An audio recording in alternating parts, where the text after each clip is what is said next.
Com certeza, você já deve ter ouvido falar de Alcatraz, a prisão mais famosa do mundo. Em 1850, por ordem do presidente Millard, foi construída na ilha de Alcatraz, na Baía de São Francisco, Califórnia, uma base militar poderosa. Seu propósito era proteger a costa oeste da América contra possíveis ataques estrangeiros. Essa base militar, em pouco tempo, acabou se tornando o lugar perfeito para uma prisão. Isso porque a sua localização, por si só, já quebrava qualquer ilusão de fuga. A ilha continha 22 hectares de rocha cercada por correntes marítimas. Caso algum prisioneiro tentasse empreender fuga, ele precisaria vencer, além das correntes, tubarões, temperaturas geladas e cerca de 2 quilômetros de extensão até a costa mais próxima. Foi assim que, em 1934, Alcatraz se tornou uma penitenciária federal de segurança máxima e, rapidamente,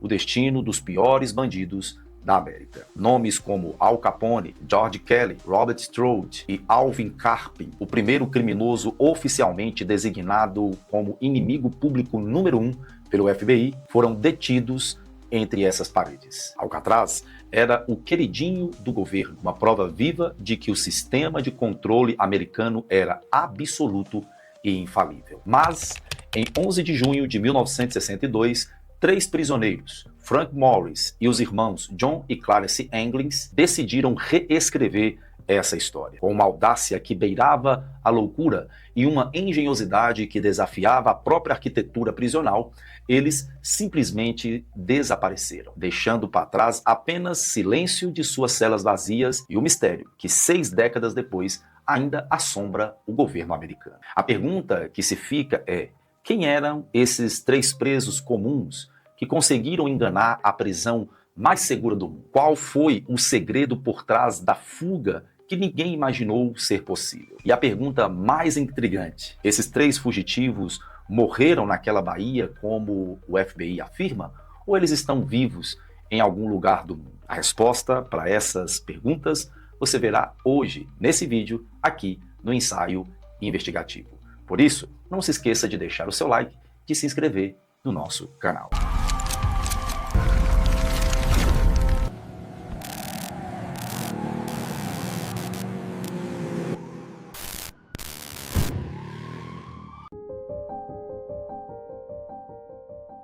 Para entender como essa fuga foi possível, você precisa primeiro entender quem eram esses 3 homens, porque eles não eram presos comuns. Frank Morris chegou a Alcatraz em 1960, aos 34 anos. Criado em orfanatos e casas de abrigo desde os 11 anos de idade, Morris aprendeu desde cedo que o mundo não lhe daria nada. Ele era frio, calculista e extremamente observador. O FBI descrevia sua inteligência como muito acima da média. Tanto é que os registros apontavam que Morris tinha um QI de 133 pontos, o que o colocava no topo da elite intelectual. Morris já havia escapado de outras prisões e Alcatraz era para o sistema o lugar que finalmente iria contê-lo. No entanto, para Morris, Alcatraz era apenas um problema de engenharia esperando por uma solução. Os outros 2 personagens desta trama eram os irmãos John e Clarence Anglin, filhos de trabalhadores rurais do Alabama. Os 2 eram inseparáveis desde a infância. Eles chegaram em Alcatraz depois de uma série de roubos a bancos e fugas de outras penitenciárias. Os 3 se conheceram no interior da prisão e rapidamente perceberam que falavam a mesma língua, a língua da liberdade a qualquer custo. Morris era o cérebro, o estrategista que via padrões onde os outros viam apenas paredes. Os irmãos Anglin eram a força, a lealdade e a coragem manual. Juntos, eles formavam uma equipe que o sistema não havia previsto. E foi dentro daquelas celas, sob a luz apagada e o silêncio vigiado da noite, que o plano começou a tomar forma. Um plano que levaria meses e exigiria uma paciência cirúrgica. Um plano que precisaria ser posto em ação sem ferramentas profissionais, mas com algo muito mais perigoso em mãos: o tempo e uma inteligência voltada para o impossível. Tudo começou com uma colher de sobremesa. Parece piada, né? Mas foi exatamente com isso que Morris e os irmãos Angley começaram a escavar as paredes de sua cela. O cimento de Alcatraz, corrido por décadas de umidade vinda da Bahia, estava deteriorando por baixo da pintura. E Morris foi o primeiro a perceber isso. Noite após noite, em silêncio absoluto, eles cavavam milímetro por milímetro. Os buracos eram cobertos durante o dia com uma grade falsa pintada à mão. E quando o barulho precisava ser um pouco maior, eles esperavam o horário do coral da prisão. Enquanto os outros presos cantavam, eles, os três, destruíam a parede centímetro a centímetro. Mas escavar a parede era só o começo, porque por trás do bloco da cela havia um corredor de serviço estreito e esquecido, pouco inspecionado. E foi lá que eles montaram sua oficina clandestina. Com um motor elétrico roubado de um aspirador de pó da prisão, eles construíram uma espécie de furadeira improvisada. E com mais de 50 capas de chuva coletada ao longo de meses, eles construíram uma jangada. Tudo isso dentro de uma prisão de segurança máxima. E então vieram os bonecos. E essa talvez seja a parte mais perturbadora da história.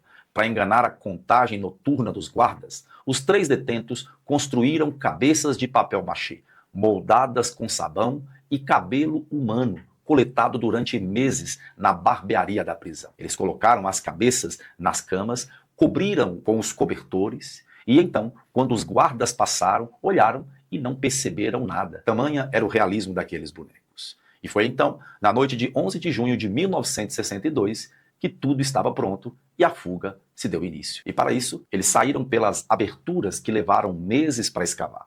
Subiram pelo corredor de serviço até o telhado, desceram cerca de 9 metros pela parede externa, cruzaram o perímetro e chegaram à margem da baía. E foi lá que eles inflaram a sua jangada, entraram nas águas escuras e geladas e simplesmente desapareceram. Na manhã seguinte, no dia 12 de junho de 1962, quando os guardas bateu na grade e tocou na cabeça de papel machê, Alcatraz entrou em colapso.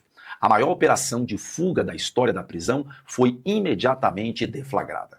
Lanchas, helicópteros, mergulhadores, tudo vasculhando a Baía de São Francisco por dias. Até então, eles encontrarem alguns fragmentos dessa jangada. Um remo improvisado, um saco impermeável com fotos e endereço da família dos irmãos Angley. No entanto, nenhum corpo foi encontrado, nenhuma impressão digital fora da prisão, nenhum rastro humano além daquelas águas escuras. O FBI, portanto, assumiu o caso e investigou essa fuga durante anos, mais precisamente 17 anos. A teoria oficial era de que os três haviam morrido afogados. As correntes e a temperatura da água, em torno de 13 graus Celsius, teriam sido fatais numa travessia de quase 2 quilômetros. E então, em 1979, sem nenhuma prova de que estavam vivos, o FBI arquivou o caso. Mas nenhum dos três foi oficialmente declarado. O caso foi simplesmente guardado. A US Marshal Service, no entanto, nunca parou de investigar. Ao longo das décadas seguintes, surgiram sinais perturbadores, como, por exemplo, fotos tiradas no Brasil na década de 70, mostrando os dois irmãos com traços notavelmente semelhantes aos irmãos Angley, reconhecido, inclusive, até pelos membros da própria família. Mas o mais intrigante dessa história é que, em 2013, uma carta chegou ao Departamento de Polícia de São Francisco.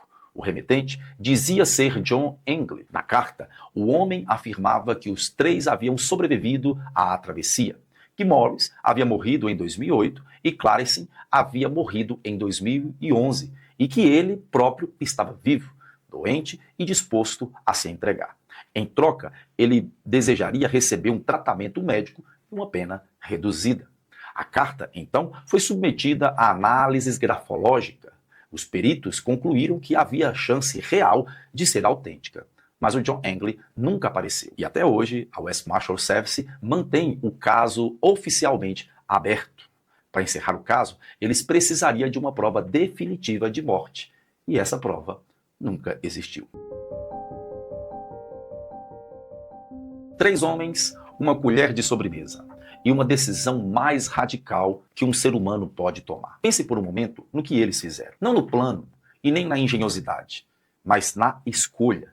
Em algum momento, dentro daquelas celas, Frank Morris e os irmãos Engel olharam para aquela baía escura e gelada de 2 quilômetros de correntes traiçoeiras, com águas a 13 graus Celsius, tubarões e uma jangada feitas de capas de chuva costuradas à mão e disseram: vale a pena. Vale a pena morrer tentando. E é aqui que essa história deixa de ser sobre uma fuga e passa a ser sobre algo muito mais profundo, sobre o que a liberdade significa quando ela lhe é tirada, sobre o que acontece com a mente humana quando ela está encurralada, vigiada e controlada, dia após dia, ano após ano. Alcatraz foi construída para quebrar isso, para fazer o preso acreditar que resistir era inútil, que a Baía era intransponível e que o sistema era maior do que qualquer homem. Morris e os Engel não concordaram com isso. E talvez seja isso que torna essa história impressionante e imortal. Não sabemos se eles sobreviveram. Não sabemos se eles estão vivos ou se morreram naquelas águas escuras na noite de 11 de junho de 62. E talvez nós nunca saberemos. Mas sabemos uma coisa: eles escolheram, numa das situações mais opressoras que um ser humano pode enfrentar, eles olharam para o impossível e disseram: eu prefiro tentar. E vocês? No momento mais difícil da sua vida, quando tudo parece apenas uma parede de cimento e as correntes parecem fortes demais, o que você escolhe? Pense nisso. Meu nome é Vinícius Lima e essa foi mais um ensaio investigativo. Ficamos por aqui. Um abraço e até a próxima.